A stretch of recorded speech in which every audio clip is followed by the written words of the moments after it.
And we are live. How's everybody doing today? You guys know me. I am Scott. This is Calibrated Live.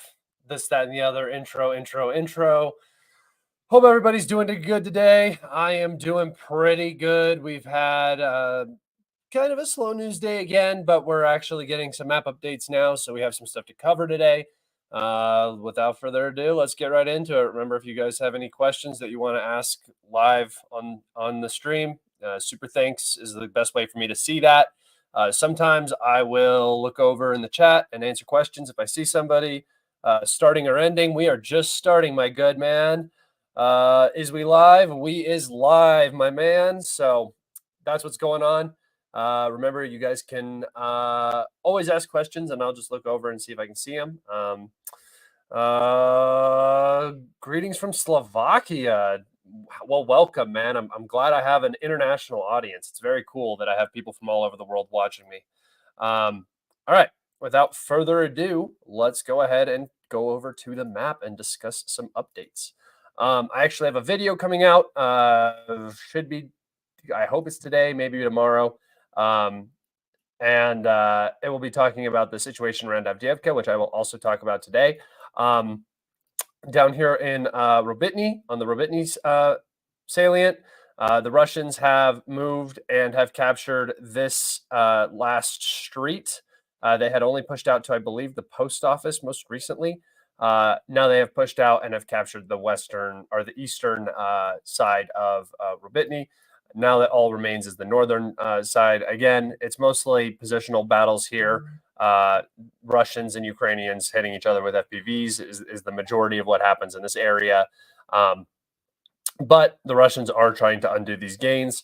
And the Ukrainians down in this region are getting into a very difficult situation. The Russians are putting a lot of pressure on the Ukrainian salient from this side. And once they force their way out and get the Ukrainians to retreat from this half of the salient, Robitny will fall. So it's not so much about Robitny right now. It's more about getting the Ukrainians out of this area. All right. Not a lot of updates on the southern half of the map.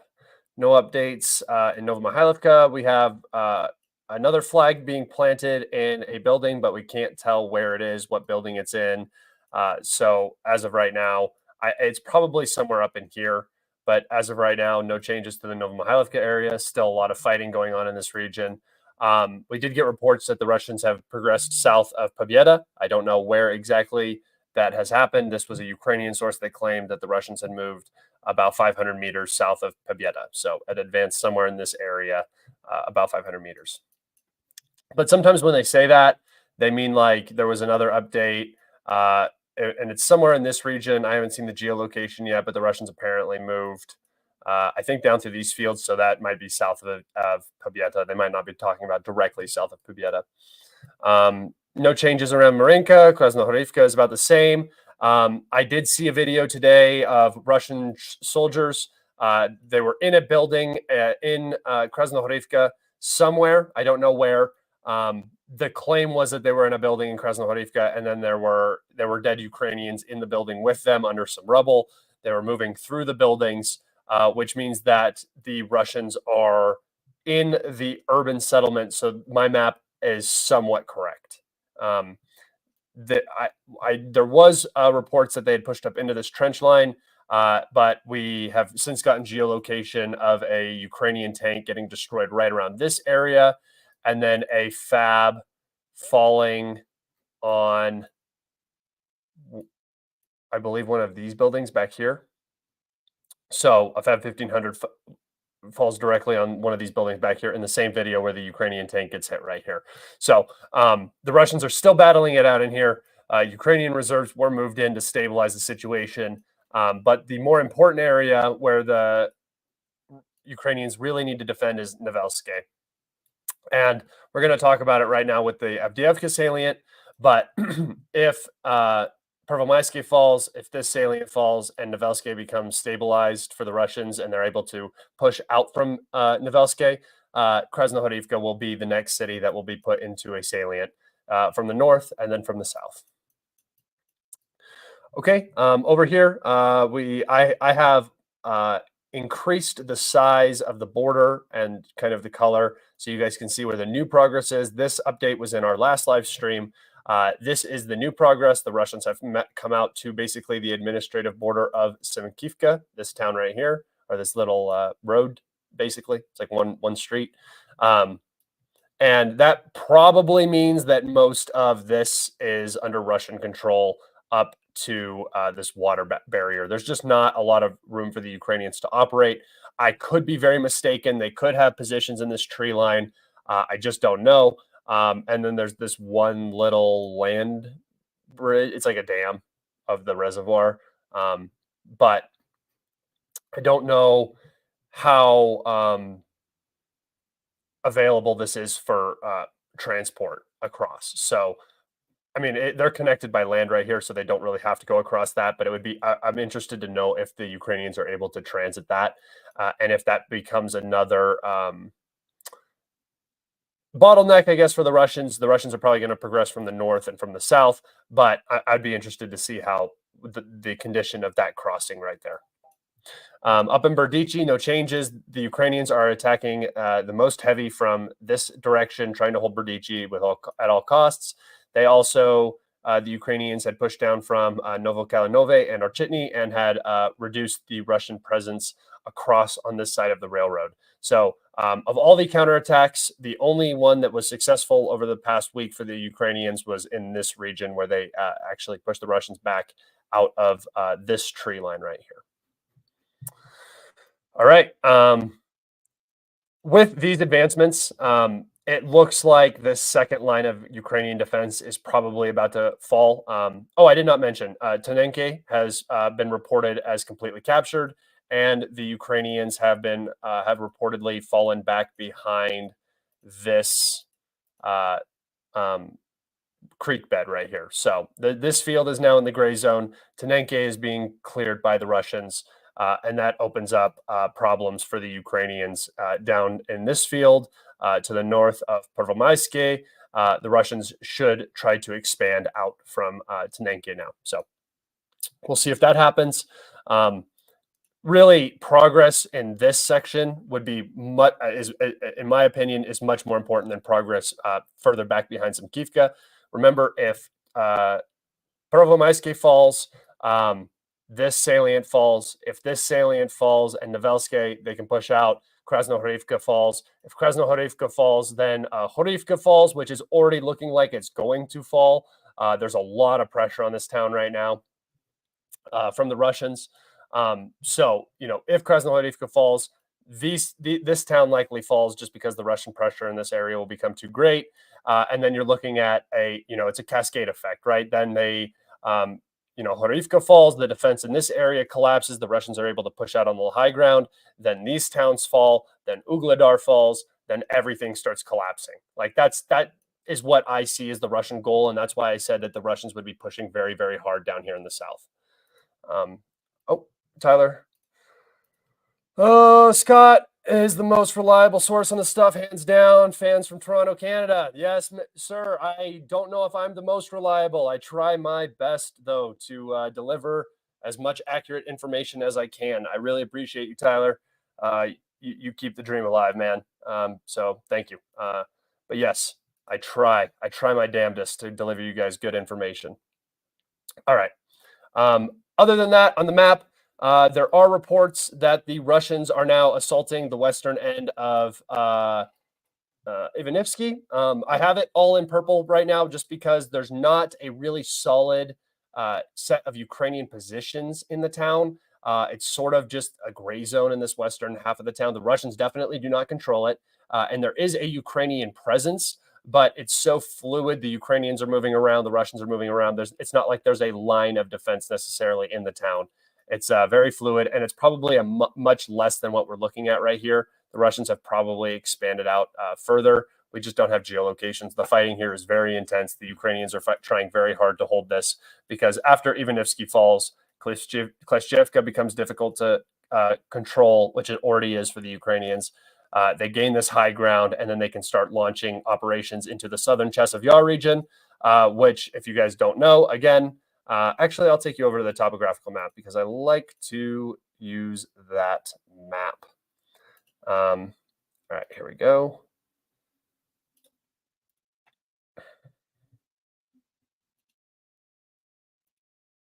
All right. Here is the topographical map of Bakhmut. As you can see, okay, so here's Bakhmut, here's Ivanivsky. If the Russians capture Ivanivsky and they're able to push out onto this high ground, remember Kleshchivka is right here. Kleshchivka salient collapses. The Russians gain access to this high ground. If they can cross the canal, they get access to this industrial high ground right here. Remember, like the Terekon outside, or right by the Avdeeka coke plant. That is what is going on in the southern part of Chasiv Yar. Again, Chasiv Yar is very well positioned on the high ground, so this is going to be difficult for the Russians. But if the Russians can get across this, get onto this high ground and push up into the city, as well as come in from the north and push down along the canal onto the high ground, which is, there's also hills up here that are industrial waste hills. So Chasiv Yar could very easily be put into a salient if Ivanivsky falls. There's a reason why the Ukrainians fight so hard for these specific places. And it's because if you look at like the actual consequences of them losing these places, usually it's some sort of flower effect that sets the Russians up for their next operation. All right. Take us out of this. Take us back over to the map. And I see we got some questions, so I will go and answer those real fast. Let's see here. It's just a super sticker. Thank you so much, Fahar, for your for your support. I appreciate it. And there is only one way. I found a Russian lady who I want to marry. Marry her, good sir. It doesn't have to be a Russian lady, guys. If you guys find a girl who treats you right and is very respectful, marry that girl. There are few and far between. I have a very good one right now. I'm very, very, very, very happy with her. Just some advice for the lads. You look in different places. Don't go to bars. Don't go to. You're hunting women that don't want to be hunted or locked down basically when you do that. Go find a good girl somewhere, boys, and wife her up and have kids. You need to have kids. The world needs kids, and we need kids with parents that actually teach them how to be right. It's something that's severely lacking. So go do that. Sorry, detour. I'm not a dating advice guy. I just want everybody in this everyone in this chat to be happy in life. And if you're into guys, go find a great guy. I'm not here to judge. I know that we got some of those people in here too. Oh, we know who. All right. Back over to the map here in Turney. The Russians have put a tremendous amount of pressure on the settlement. The Ukrainians are fighting with every single ounce of blood that they have to hold this. Again, if Turney falls, Orlivka becomes threatened, and then you could see a collapse in this region, as well as up to the north. If the Russians get onto this road and they can start progressing up, it just complicates supply, complicates logistics for the Ukrainians, makes this whole area even more difficult than it already was. Even when the Ukrainians had the upper hand here, this area is extremely difficult to navigate, especially this forestry down here. It's just a nightmare. So the Russians are, again, trying to capitalize in one specific area to cause a cascade effect and capture multiple other settlements. The end goal eventually being Liman, which would open the door to Slavyansk, in theory. Doesn't necessarily mean that's what's going to happen. But all right, that's it for the map. I did want to mention something while we're on the map. Up here in the Belgorod region and the Kursk region, from Sumy and Kharkov and Chernigov, the Russians have been just bombing the ever-living hell out of this place. Apparently, from reports that I'm hearing, mostly from Ukrainian sources, the Russians have, the Ukrainians have moved like a sizable force into this region.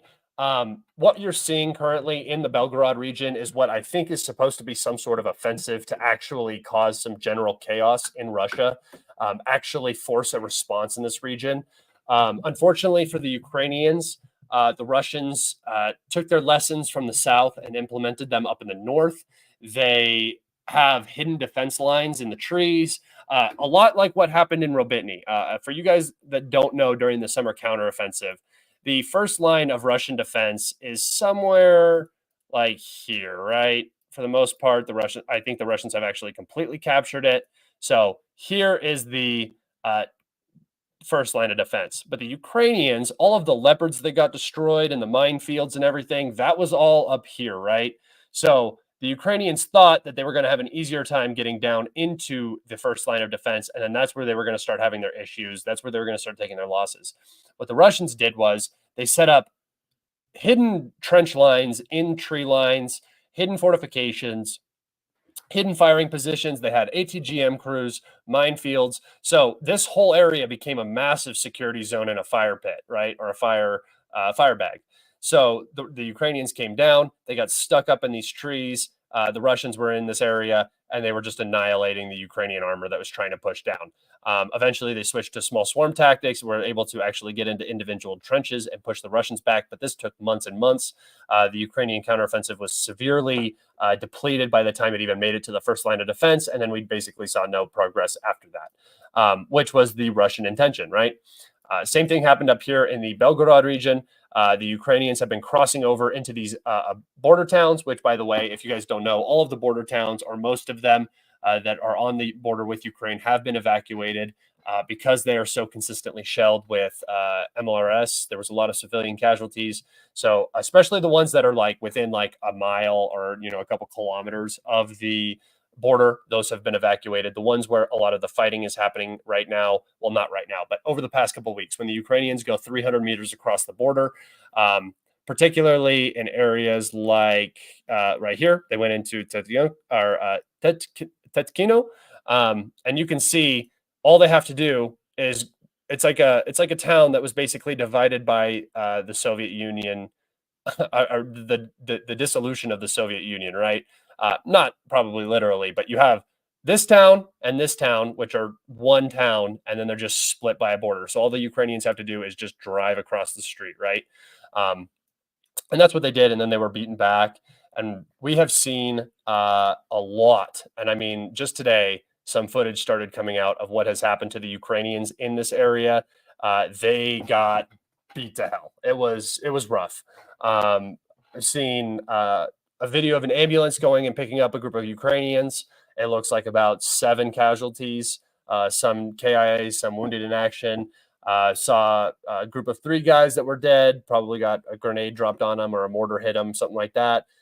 Tanks, armored vehicles, recovery vehicles, all sorts of stuff all throughout this region. The Ukrainians have been taking some serious losses, but what I'm trying to get at is that it does look like the Ukrainians have concentrated a pretty serious force in this region, and they are getting hammered by glide bombs, right? They're getting just moshed on, and it is very, very bad.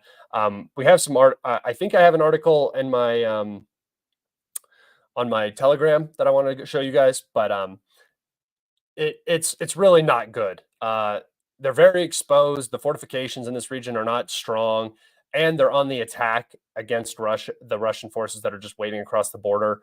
It's been very difficult, and it has yielded basically no results. I don't know what the overall goal is here. I don't know if it's just chaos because they're not causing chaos. I don't know if it was supposed to, I imagine, affect the Russian election.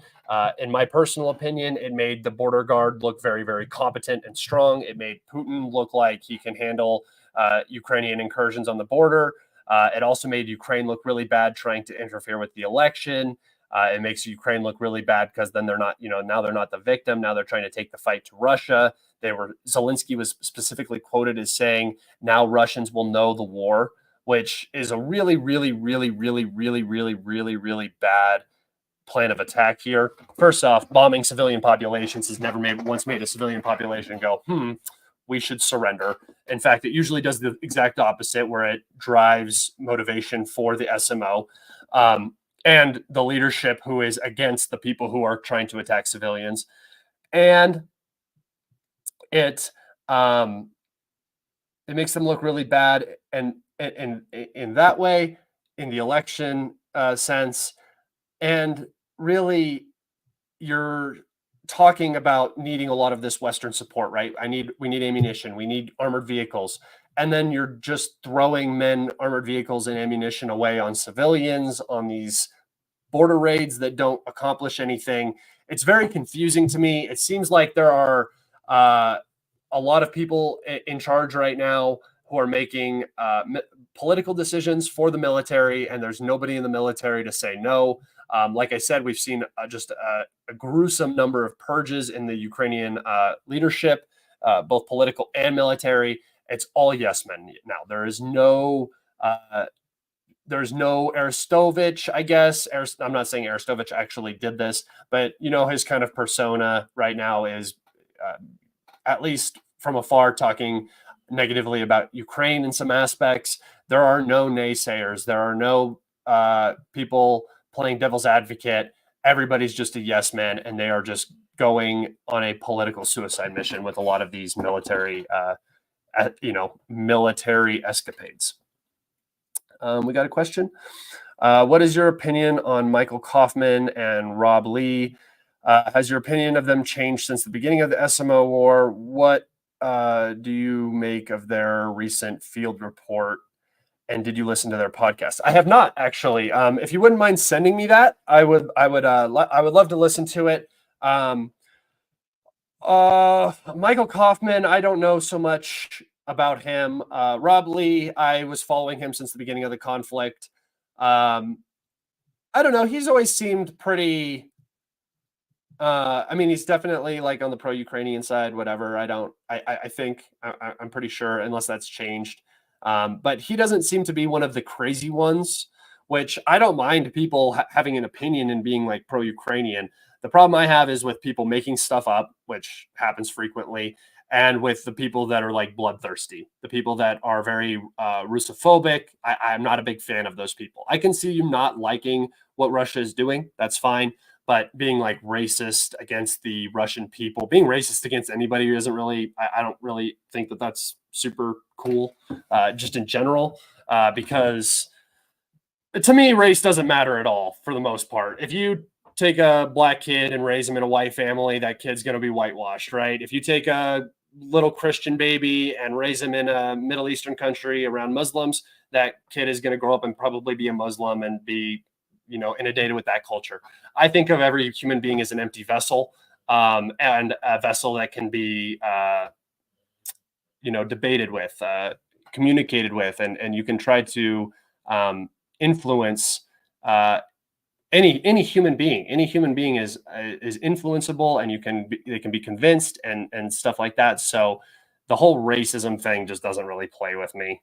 But I got off topic here. Rob Lee is not that. I'm not making that claim about either of these people, and so I have a little bit more respect for his military analysis in that sense. It's not like, we all hate the Russians. We hate. So I respect him for that. All right. We have some articles to go over I wanted to talk about, so I'm going to move over and talk about those. Let me just see which one's which. All right. So we have this one. The articles are starting to get worse and worse on Ukraine. And so we're going to talk about some of them. Some, articles that are supposed to be are outlets that are supposed to be pro-Ukrainian are now starting to post some pretty rough articles. Symbolism or strategy, Ukraine battles to retain small gains. So what you have to do when you're reading these is you have to understand that they're going to deliver you bad news, and then they're going to hit you with cope. That's what always happens, right? So what you're looking for is the omissions. You're not looking for the unsubstantiated claims. Despite American doubts. So first off, American doubts, right? That's a big omission already. The Americans are obviously doubting what's going on in Ukraine. Ukrainians say that defending places with little strategic value is worth the cost in casualties. Okay, so here we go again. Ukrainians say that defending places with little strategic value. Okay, little strategic value. So the U.S. is basically openly admitting that they're talking to the Ukrainians and they're saying, hey, look, Ukraine, these places do not have strategic value. Retreat, save your manpower, fight this war longer, but you've got to take a step back. The Ukrainians are saying, no, it is worth the cost in casualties, which is another omission, that Ukraine is probably suffering some pretty serious casualties to even have this conversation coming up, right? If the Ukrainians weren't taking casualties and defending these places, there would be no debate about whether you should defend strategically unimportant places. If you can defend strategically unimportant places without taking casualties, why not do it? It doesn't make, there's no point in retreating. Casualties and weapons, by the way, because they're losing both, because the attacking Russians are paying an even higher price. Okay, let's just go ahead and take this at face value. Let's say that the Russians are taking a higher toll in casualties because they're attacking. I mean, it is a possibility, right?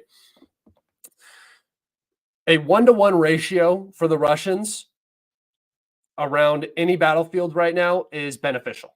The Ukrainians cannot match a 1-to-1 ratio against the Russians. In fact, the Ukrainians cannot match a 2-to-1 ratio.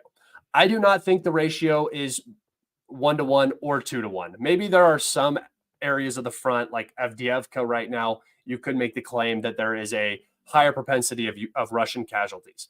But this is not a blanket statement. The Ukrainians are really good at producing footage of Russians dying. That's all they do. It's like their biggest motivation when they're posting. The Russians hold on to videos for forever, and then we see them once OPSEC clears and everything, or the Russian MOD finally decides to drop videos. A lot of it happens when ships get hit or something like that. What I think is a counterintelligence operation by the Russians. They sneak into Shoigu's little fat folder and pull out, a Patriot or a HIMARS hit or an ASM hit or something like that. And that all gets released around that same time. So, they have a lot more footage that we're not seeing. and we'll probably get to see it after the war is done, especially the special operations stuff. They released stuff from summer 2023, and it was just a short. I mean, it was like a 10-minute video of different interceptions. So you're talking about a whole nother year, basically, of special operations video that we just haven't seen at all. So just keep that sort of stuff in mind. But when it comes to this, hold on, let me go back to the. Even if they are paying a higher price, the Russians can afford to pay a higher price to win the war. Like simple mathematics, the Russians have more artillery shells, more glide bombs are falling. The Russians have Landsets. They have more FPV drones than the Ukrainians. There is no part of the battlefield where the Ukrainians have the upper hand other than potentially being defensive.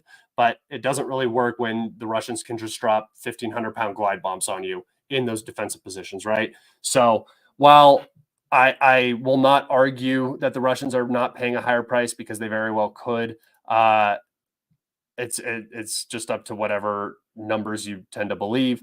The Russians can afford that in terms of a victory in Ukraine. All right. So that's just a little strategy for reading like propaganda as well. I would consider almost everything that you read about the Ukraine war to be propaganda one way or the other. There's very few neutral parties that are posting news. All right, and then we have this from Lloyd Austin. Lloyd Austin is basically warning that Ukraine's survival is in danger. U.S. Defense Secretary Lloyd Austin said on Tuesday warned that Ukraine's survival was in danger and sought to convince allies that the United States was committed to Kiev, even as Washington has essentially run out of money to keep arming Ukrainian forces. So, again, you have the people that are committed to the Ukrainian project because their careers are on the line for it, basically. But you have the American governing body that's saying, no, we don't want to send this money to Ukraine. They're talking about splitting up Ukraine funding from Israeli funding. But that's just going to mean that Israeli funding is going to pass and Ukraine funding isn't going to pass. The president needs to make concessions on the border. He's not doing that. And if he does not do that, the Republicans will lose if they allow this money to go. You're talking about an election year. The Democrats cannot risk making the Republicans look strong. A big border win would be unbelievable for Trump going into the election, right? Democrats can't have that. So I don't think we're going to see the money get sent at least until after the presidential elections. And the closer we get to the actual presidential elections, the less and less likely I think that this money is going to get passed. That's my personal opinion on it. I could be wrong. I still do think the money will eventually get passed. I just think that this election is far too important to the Republicans and the Democrats to let, Ukraine failing get in the way of their political ambitions. All right. I'm going to take us over to my Twitter, my bookmarks, and we can discuss some things over there.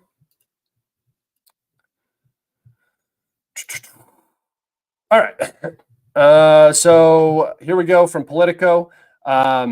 They're talking about basically the Republican plan, which is it's like a lend-lease sort of deal, which is not really a lend-lease. It's just the exact same thing, except we're going to pretend that the Ukrainians are eventually going to pay us back with the non-existent economy and demographic situation that they're dealing with. Don't know how that works.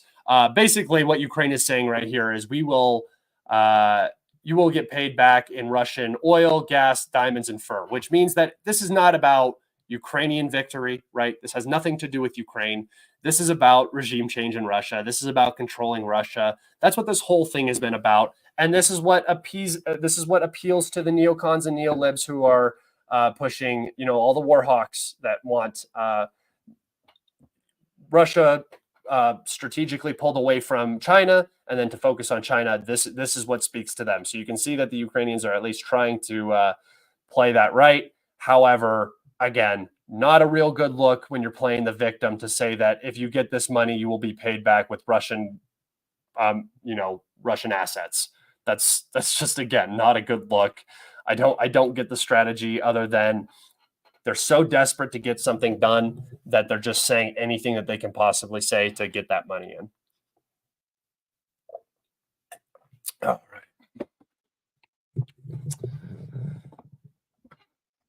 right. Let's see. Here's a cool first images of the Russian glide bombs with the RBK 500, which are the cluster munitions. These things are a nightmare. I would not want to be on the receiving end of one of these. They are much, much, much more dangerous than the artillery cluster munitions. Obviously, there's more cluster munitions in a large bomb. However, these things are just a nightmare. They do some serious damage to infantry. Here we go. You can see they look a little bit different. They have a different nose cone. And then the wings opening up. It's just very cool. Very cool to look at. All right. That was more just dork stuff than actual need to know information. All right. Ukraine's losses are so heavy that where this individual is fighting, they say they're struggling to recover the bodies. So this was the talk about the glide bombs, particularly, and on the border regions. So, there are a lot of Ukrainians on the border regions, and they are just getting absolutely hammered. I don't get the purpose of this. I don't understand what they're trying to do, but the casualties are intense. Again, go over to my Twitter if you guys want to see some of those videos. I do not show those on the live stream because I get demonetized. So it's just not worth it. And this is old. All right. That is all I had for today. If you guys have some questions, go ahead and get some questions in. I'll do a little free talk with you guys. Okay. All right, get some questions in. Boys, get some questions in.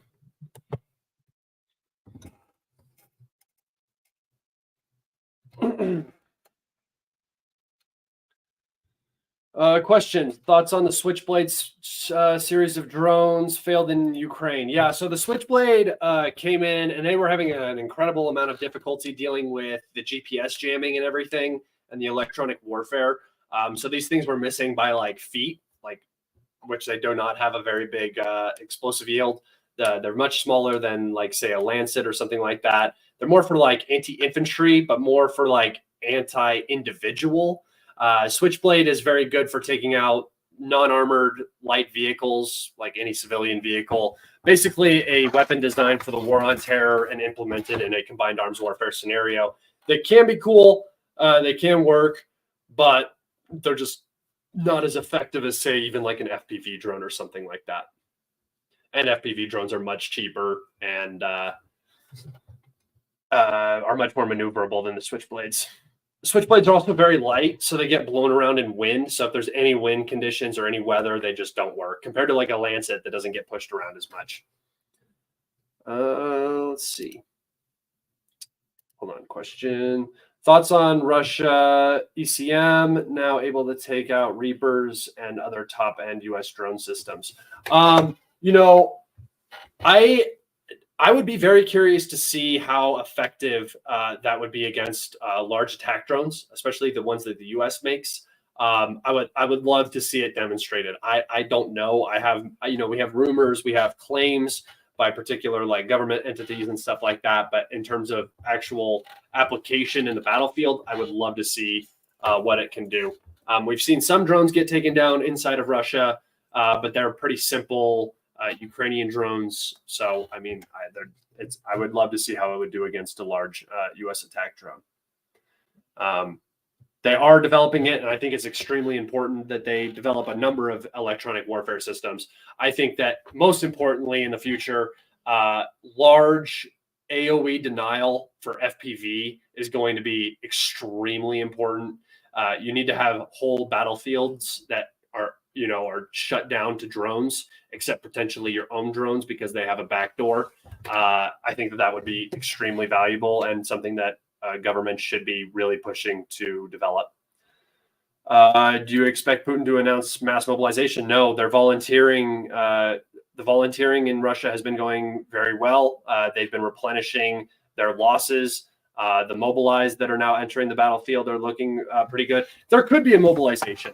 If you're talking about some sort of scenario where this war is being extended through a massive aid program by the West, and you're looking at another 3-4 years of fighting, then you might see a mobilization. But I imagine another 500,000 would be enough in total. And this is not about Russian losses. This is not a calculation based on Russian losses. This is talking about getting a even larger army into Ukraine to get things done as the Ukrainian army becomes weaker and weaker. But again, I don't think that's necessarily going to happen. What have you heard about the Russians using the S-70 drone for deep ISR and striking high priority targets? We are starting to see these working in conjunction with the Su-57.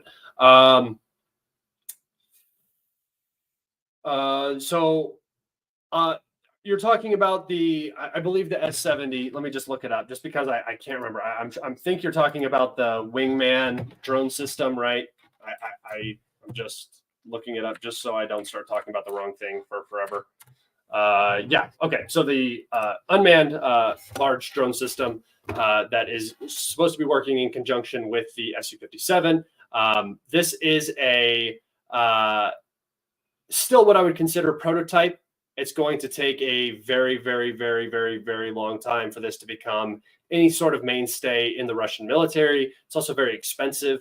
I don't necessarily know how well these systems are going to work. The U.S. is also developing a system that is supposed to be a sister system with the F-35. I can't remember what that's called, Valkyrie or something like that.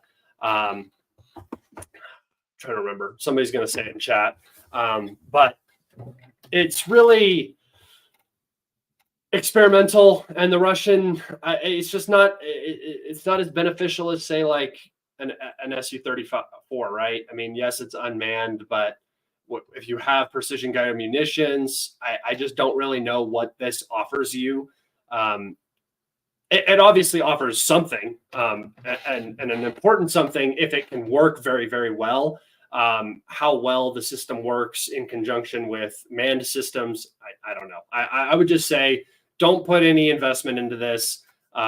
It's likely that this project could very well get canceled eventually just because of how expensive and ineffective it realistically is on a battlefield. If Ukraine has taught anybody anything, it's that highly survivable, very simple, and extremely cheap, and the ability to mass produce. Those are the things you want out of systems, right?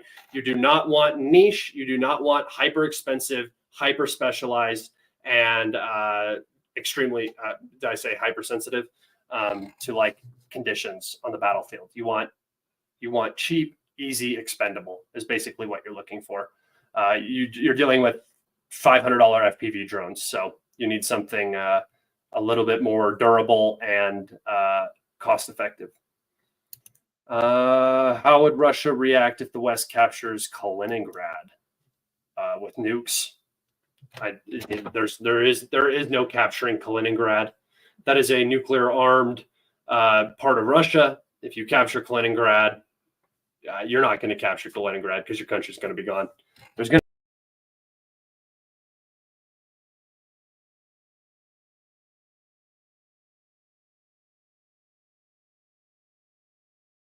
Apologies. I'll wait for you guys to come back. I accidentally clicked the button on my mouse that is like a back button. I'll wait for you guys to come back.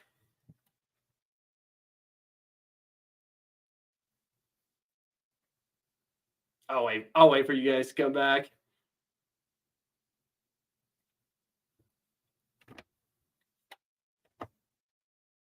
All right, we're back. Okay.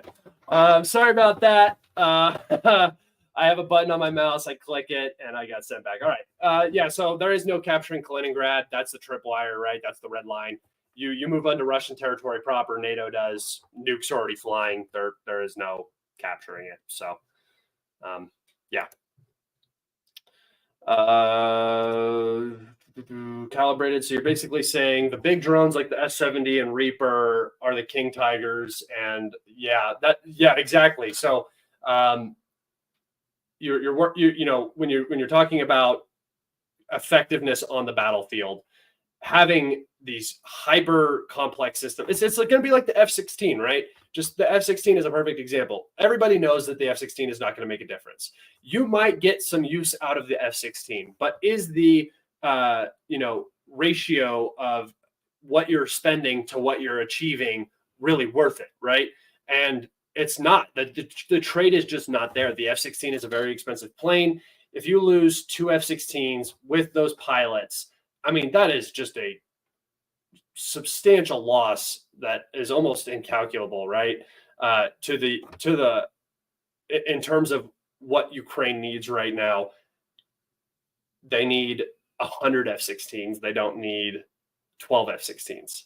They need, better yet, they could use dozens of MiG-29s, dozens of Su-24s, because that's what more people know how to fly, and they're much easier to train people on. Again, yes, so they're exactly like the King Tiger. They're very nice. They're shiny. They look really good, and they do a job really well if everything is perfect around them for that job to be done, right? The King Tiger has great armor. It's very heavy. So if the ground conditions are right and the logistics are there to keep it running, and you have the fuel to keep it running and everything, then it works great. But in terms of simplicity, in terms of adaptability, yeah, the bigger drone systems are not necessarily going to benefit countries as well when they're getting ready to fight near peer. If you're talking about bombing people that don't have radar or air defense, yeah, these drones are going to be spectacular. Hey, Kalibrated, are you Mexican? Do I look Mexican to anybody? No, I am Scandinavian, Scottish, like ancestry is from Scandinavia, but my family lived in Scotland, and then Northern Germanic. That's my ancestry. My girlfriend is Mexican, so if that counts. She's also Moroccan Mexican. Questions. Will Russia ever use the Poseidon that supposedly causes tidal waves? So it does not cause tidal waves. I don't know that whole, we're going to send a nuclear tsunami into Britain. I mean, you would cause probably a tsunami if you detonated it right off the coast of one of these places, because, I mean, everybody's seen a nuke go off in the water. It causes a wave, but there's not going to be some titanic tsunami that comes in, and it takes a lot of energy to create a very strong tsunami.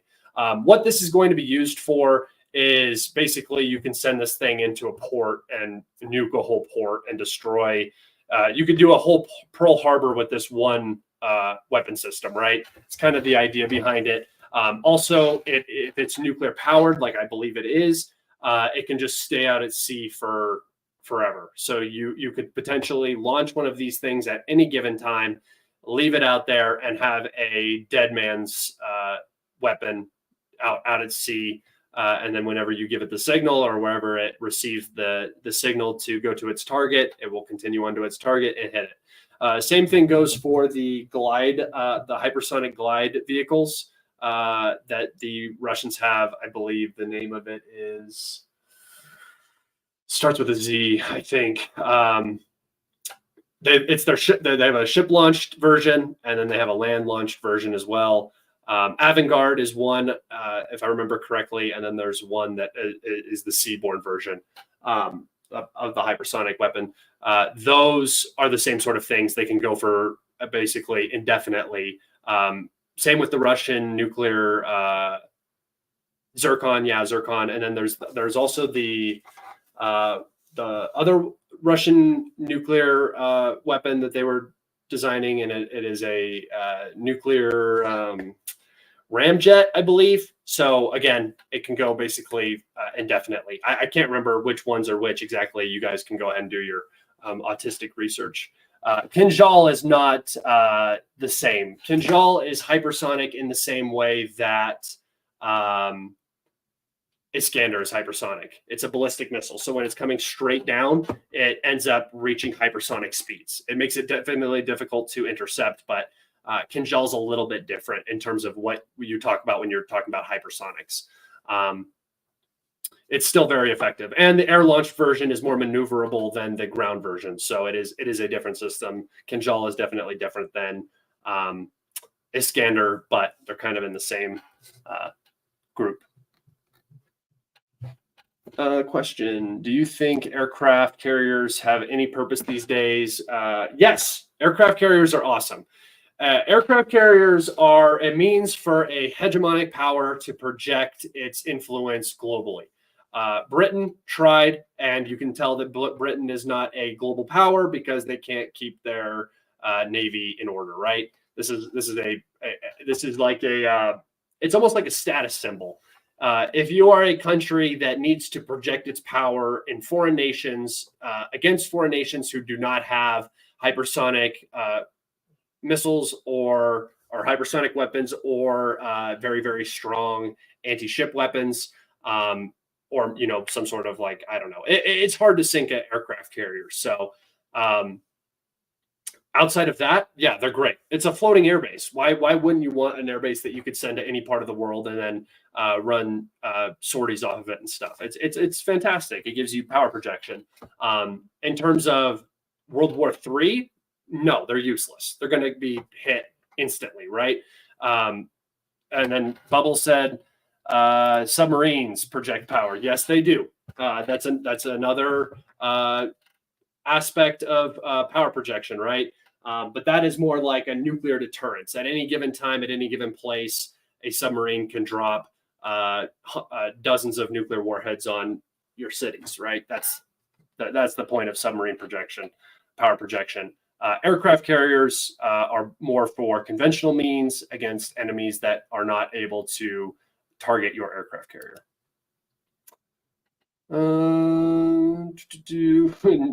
We need nuclear-powered flying motherships, like the ship from the Avengers, the giant. What would you call that? It's like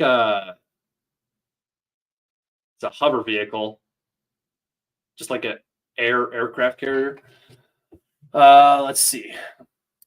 Question: Ukrainian drone struck a helicopter in Transnistria. Technically, Transnistria is Moldovan territory. Would Ukraine lose support? No. Transnistria is not Moldovan territory. Nobody really considers it Moldovan territory. Even Moldova doesn't really.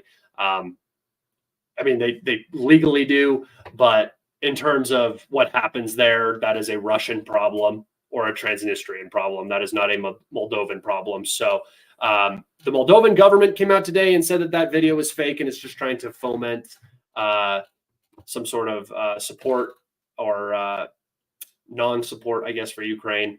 I don't know. Everybody's got their opinions on it. Thoughts on the Ukrainian drone attack on Transnistria? I don't know what purpose it served. It could have been a false flag by the Transnistrians or Russian intelligence in the region to try to get just more consolidation and more, some sort of heightened state of readiness and give an excuse for it. What it actually accomplished, nothing. It hit a abandoned helicopter that was not serviced in the last 20 years. Windows were out on it. It was just sitting there. It's a art piece over anything else. So the purpose that it served, none for either side. I just think it's sort of a non-event. I think that there is a lot of ideas around Transnistria, but in terms of what this actually means, I don't put any weight to it. If we see a further attack, then we can start talking. But as of right now, you guys are funny. Let's see. You've answered about 5 questions from the same person now. Oh, have I? Guys, I am not looking at names. I'm sorry. What's your stance on the Houthis in Yemen receiving hypersonics? I very much doubt that they actually did. That just seems like a claim that needs to be backed up by proof. But, if it's an Iranian militia, why wouldn't they be given anything, especially if there's some sort of escalation? The reason why I don't think it was given is because the U.S. seems very, very keen on keeping Iran happy right now and out of a fight.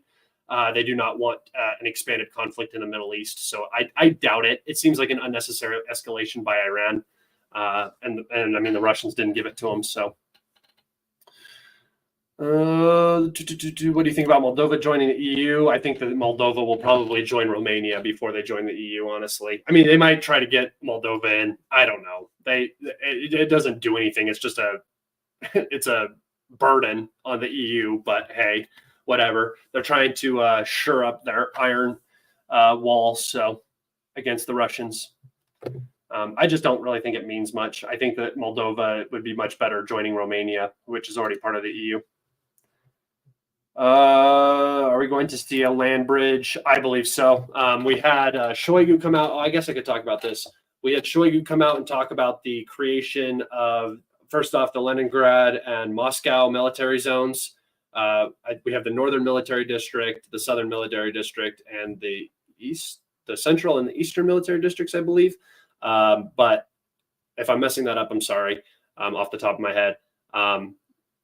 I know that the Northern and the Southern ones are the ones that are most actively involved in the Ukraine conflict.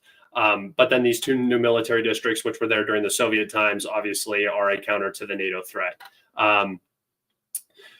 That when he was talking about what they were going to set up on top of those new districts, there are going to be something like 16 new brigades. They had a bunch of different things. I guess I could try to find it. I don't have it on me off the top of my head. But the biggest takeaway that I saw from the whole thing was the fact that they are building a Dnieper flotilla, which is, I mean, you're talking about the creation of a military unit on a place where you barely have any presence, which would be the entire, Dnieper River and the estuary at the bottom, which runs into the Black Sea. That's not just for Kherson, right? They have plans that far extend beyond Kherson, and I believe that is basically them saying, "Hey, this is what we're going to do. So get ready." Let's see. Who asked me? Who said I read the same question over and over again? Who said that? Do you have a question for me? The person who said that? If you do, put it down below and said, "I'm the person who asked that question or said that." So I know. Let's see. If Moldova wants to join NATO, will Russia invade? Again, Moldova is nothing. The reason why Russia didn't want Ukraine to join NATO was because of exactly what you're seeing right now. You see the hate that is kind of in parts of Western Ukraine, that sort of Nazi Stefan Bandera mentality. The extreme Russophobia, whether it's granted or not because of what the Soviets did, it's a personal opinion. I don't really care. The problem is that NATO was going to use that against Russia. This has been a CIA plan since the 1950s. It is a very, very convenient place that is very, very manipulated or very manipulatable and can be used. They have a yearning to join the West, especially Western Ukraine. You force a coup in the country like the Americans did. You get a government that's friendly to the West. You start arming Ukraine. You build up Ukraine. And then eventually Ukraine becomes a force that is so costly for the Russians to fight against that they will just basically say, okay, we're not going to invade. We're not going to go in. It's going to be such a bad war. You guys are so ready for us. You've built up your defenses so strong, this, that, and the other. You are at a place now where we can't intervene. That's when they join NATO. And that's when you can get nukes on your border. The Russians couldn't allow that. Moldova is much different. Moldova is a very small, not big population, no outstanding military. Them joining doesn't change the strategic situation for Russia. Same goes with Finland, basically, and Sweden. In my personal opinion, those two countries were already NATO members outside of the budgetary spending and perhaps the equipment, some of the equipment. Sweden was definitely already part of NATO. If a war broke out, those countries align with NATO instantly and allow NATO to use their borders. This does potentially put weapons closer to St. Petersburg and stuff like that. I don't think the Finns are really very aggressively looking for short-range systems to be placed on their territory. The Russians would respond. That's not great for Finland or Sweden. But it doesn't change the again, it doesn't really change the strategic situation for Russia. Yes, they will create this new military group that will be poised on that border, but you still have Estonia, Latvia, and Lithuania right there. So in terms of like what strategic impact it has, it's not much. There's not going to be fighting on the Finnish border with the Russians probably anytime soon. So I don't know. It just doesn't change anything. If they talk about the NATO lake, if the NATO lake is enforced and you halt transit on international waters, it's nuclear war, right? You're at war. So you can't do that. It just doesn't change anything, really. There's some minor changes, but again, these are already NATO allies through and through. Let me make sure I don't miss anybody so people don't get mad at me again. Question: if NATO would send troops to UA in a big way, how many waves of men do you think NATO would have from the current I think that if NATO wanted to actually commit to Ukraine, they could probably commit 100,000 troops from all of their different militaries and not endanger domestic security, right? Their national security. I believe that you could probably get 50,000 American troops, different National Guard units and stuff like that. Not saying that you would actually get them to join, but you have all of those units, so you can do different logistics things. You can implement those Guard units in place of military to send military, different things like that. Obviously, French, German, British could probably get 10,000 each total to send. It won't make a difference, and they become legitimate targets when they enter the country, and they're not going to enter the country for that very reason. That's why the French aren't going to enter, because the Russians will strike them, and that's going to be such a horrible message that the French president will have to deliver to his French citizens, that French soldiers have died in Ukraine for literally no good reason. It's too much, man. It's not going to happen.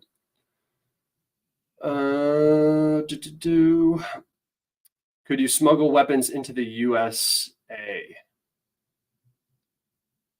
I mean, people do it all the time. Are you talking about me? I mean, no, I don't. I don't have any means to do that unless I was driving across a border, but I'm not going to do that. Let's see. More questions here. If Zelensky is captured after the war, what will happen? Oh, and the reason why, if you're asking why I do their questions, it's because they give super thanks, so they get to the top of the list. What will happen? He will. I don't think he's going to get captured. If he gets captured, he hung around way too long. I don't know why he did that. But if he got captured, I mean, I'm sure he would just be traded to the West. They don't want him. He's not. I mean, they could do some phony baloney war crime tribunal thing, but it's just not going to be, accepted by the West at all. That would just be for a Russian audience, and it's not. I don't know. It's the same with the ICC warrant out on Putin. Nobody's ever going to arrest these people. They're leaders of their individual nations. The only thing that ends up happening is either you get cooed and killed or you run away, right? Those are like your options. So it's usually not the enemy that ends up taking out the leadership. Usually it's either their own people or they just run away.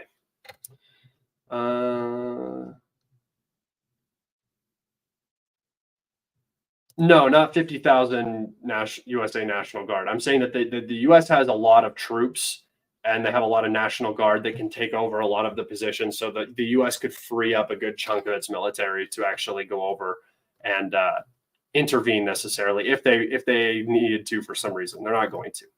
All right, guys, that's an hour and 4 minutes. I'm brain dead right now, so I'm going to get off. Thank you, everybody, for your super thanks and questions today. You guys are awesome. You keep me going. I appreciate you all. Hopefully I'm on tomorrow if there's enough news. The reason why I don't do live streams like every day is because I don't want to just get on here if I have nothing to talk about. It's kind of sketchy. So, Scott, can you make ghost guns? We got a Fed in here, boys. This is the Feds. We watch this Midlander. If he tries to get you guys into, some Ruby Ridge shit, be very, very careful. This is the Fed right here. All right. Take care, everybody. I love you. Be safe. Goodbye.